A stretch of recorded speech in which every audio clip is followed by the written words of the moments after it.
Hey everybody, at BV Matson here, making progress, doing a little polishing, just doing one piece at a time on the Honda 305 for the Super Hawk. This video, I want to focus on this oil sling and the proper way to put that back together.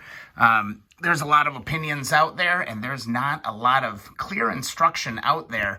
In the previous video, there's a hardened washer that I thought went inside on the inside of this oil sling, but it's actually supposed to go on the outside. So I'm going to tear into this. I'm going to take this cover off and dive into it and remedy this little situation. Apologies if I misled you there, but take a look at this. Count them. I've got 5 manuals sitting here, okay? And diving into each piece, this manual clearly shows that hardened washer on the inside. Doesn't tell me anywhere that it should go anywhere else but right there, and it actually makes sense. Another manual, pop over here, it doesn't even mention the darn washer. It doesn't even show it. It shows one little locator pin there, but that's really about it. Filter shaft stopper pin. Actually had to pick one of those up, so we'll get that installed. That's a small little piece there. Also, diving into other manuals. Again, the washer is referenced over here. This book right here, it doesn't even mention it. It doesn't even talk about it anywhere in this whole damn book.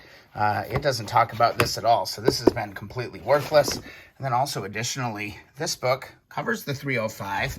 And again, it doesn't mention anything at all about the proper orientation of this deal. So there were a lot of opinions on this, and luckily the Keep On Wrenching group and other 305 groups out there started chiming in, and we actually I think I got a good solution, or at least from a very trusted source. It's frustrating because you always kind of live and die by the manual, but in this case, not so much. The Keep On Wrenching group saved me, to be quite honest. If you're not a member, head over to Facebook, the Keep On Wrenching community group. Lots of great conversations happening in there. And also we're answering each other's questions and helping each other get through each other's builds. If you haven't got that Keep On Wrenching sticker yet, make sure you go to keeponwrenching.com for that. But I do have to thank Dan for chiming in and really starting the conversation off.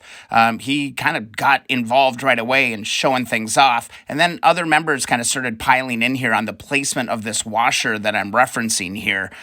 Paul from the group actually found a schematic that outlines what it actually looks like, and it's pretty accurate, right? So it shows the washer and the orientation of that washer and where that should actually be. It actually does have a little line that moves it all the way to the outside and on the outside where it should be. So that's huge.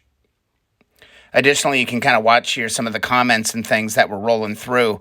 Just, they reached out to Bill Silver, the legend, the Mr. Honda, they call him. Does the 305s, and he's saying, yeah, that washer protects the filter cover from wear against that steel pin. So, bada bing, bada boom, we got it.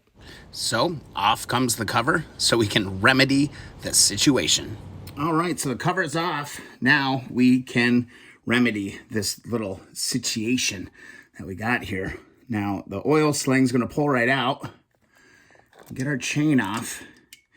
And right here is that hardened washer, all right? So this has actually got to get moved to the inside. It actually makes sense because if this was down here and you pulled your oil sling for whatever reason, I don't know why you would do that necessarily, because you got the gears on it, but this washer could fall down into the mix here. So that would actually be pretty bad.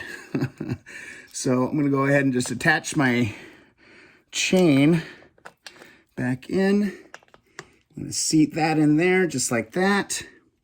And then we're going to take our hardened washer and we're going to put it right there. So it goes on the outside according to all of the experts.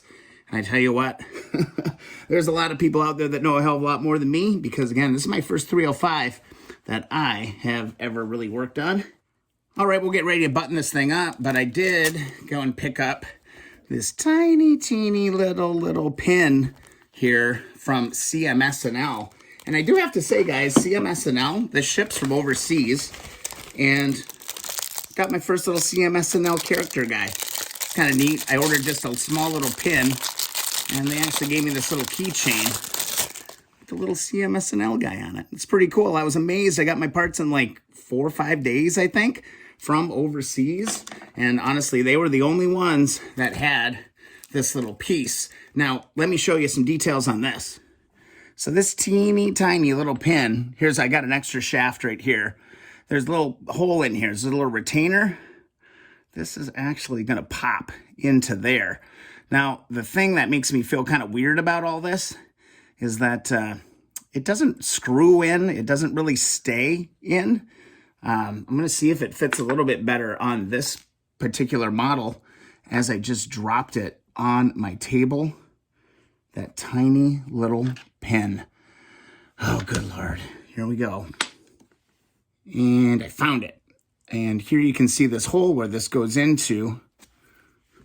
Oh, I drop it again. Man, fumble fingers today. But that is going to go in there just like that. That makes me a little bit nervous initially because it doesn't really, connect in to anything. It just kind of slides in there.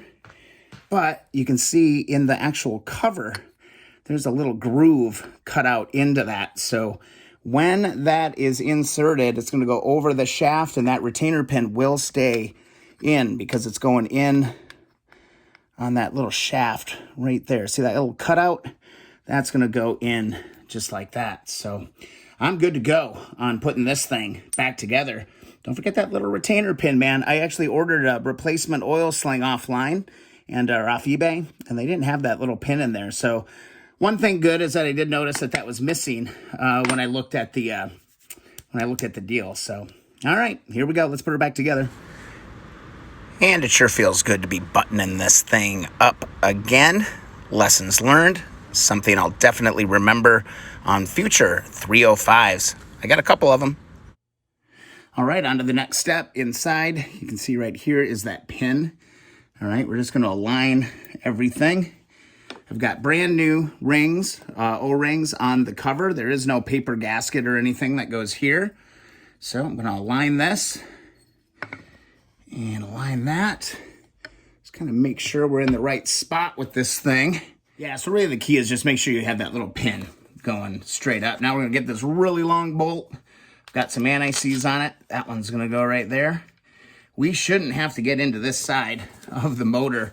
Again, the bolts are not matching on this. Just note that this is like a really long screw. It's kind of a stubby little normal GIS bolt right there. And then there is one with just a little bit of a taper on the head. That one should go in right here.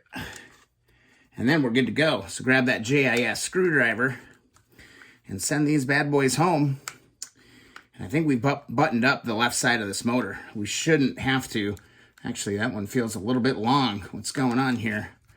Maybe it goes the other way. Let me spin this around, figure out which way these bolts go, because that definitely doesn't feel right. This one's barely reaching. This one's kind of reaching. I might need to go back to the original bolts on this bad boy. This actually top corner one is an original bolt. So we got that. I would think that would be the one. I'm gonna have to go into the kit, see if I can find a couple variations here, because these ain't right.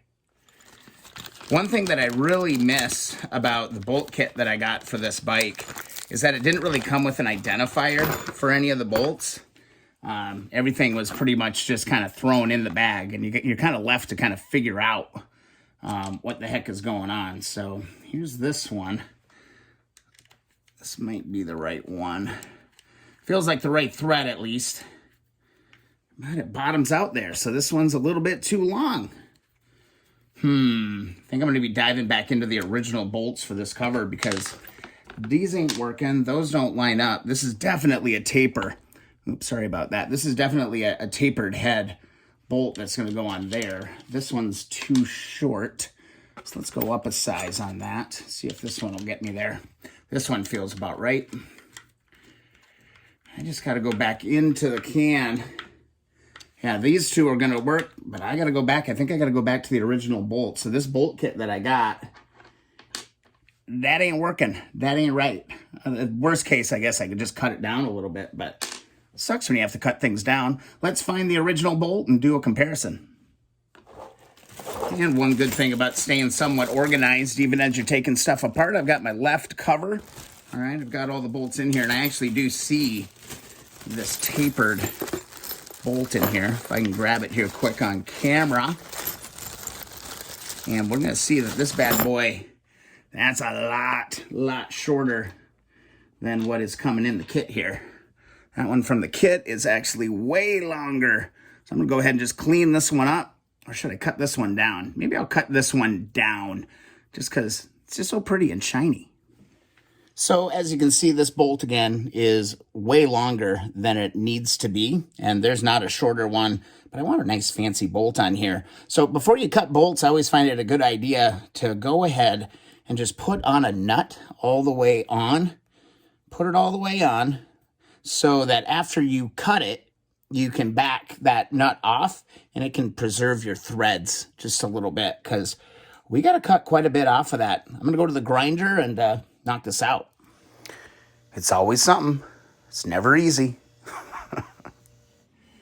And here you can see, pretty darn close. Got that figured out. So all I got to do is back off this nut and that should help save those threads so this can get installed easy peasy. All right, let's get that done. Yeah, just when you're cutting bolts, just make sure that you put a nut on there first. So when you back it off, those threads kind of reform themselves and the bolt's actually usable. Works great. And just like that, there we go. And I want to grab just a little bit of Permatac, or the anti-seize on these for sure. And let's see if we can get this bad boy to go home. And then we can torque all of this stuff up. Look at that. That nut trick works perfect when you're doing that. And we'll be able to get this all locked in really nice. Last little order of business. I'm just going to go around and torque everything up in a diagonal pattern. Don't go crazy, but it's good to just kind of work yourself all the way around here.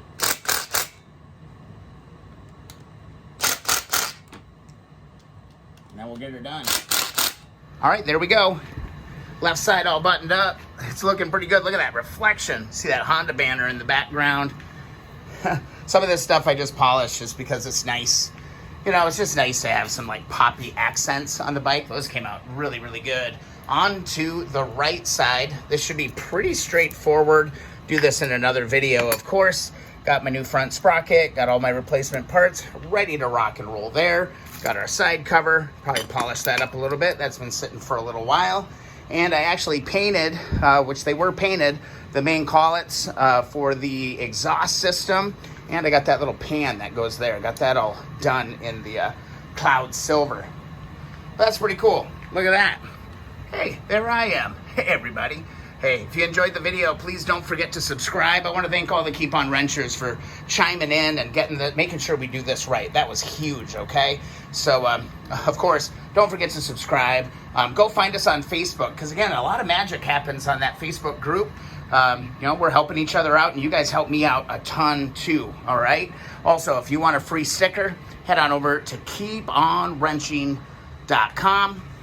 Feeling good? I feel really good about getting this buttoned up finally, and hopefully this will save some people some pain. All right, we'll see you in the next video, or eventually a live stream.